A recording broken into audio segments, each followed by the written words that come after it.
નમસ્કાર દર્શક મિત્રો, સમાચારમાં વાત કરીએ તો છોટાઉદેપુર જિલ્લાના નસવાડીમાં પાન મસાલા ગુટકાના જથ્થા સાથે સત્તાર ઉસ્માન મેમણની ધરપકડ કરવામાં આવી હતી. નસવાડી મેમણ કોલોનીમાં રહેતા ઈસમની ગુટકાની સાથે ધરપકડ કરવામાં આવી હતી. નસવાડી તનખલા રોડ પર રમીશ કિરાના સ્ટોરમાંથી પોલીસે જથ્થો ઝડપી પાડ્યો હતો. કાળા બજાર કરતા લોકોનો રાફડો ફાટી નીકળ્યો હતો. વિમલ ગુટકાના 53 પેકેજ સાથે એક વેપારીની ધરપકડ કરવામાં આવી હતી.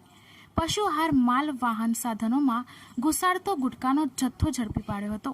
કુલ 7,950નો મુદ્દામાલ સાથે એક ઈસમની ધરપકડ કરવામાં આવી હતી.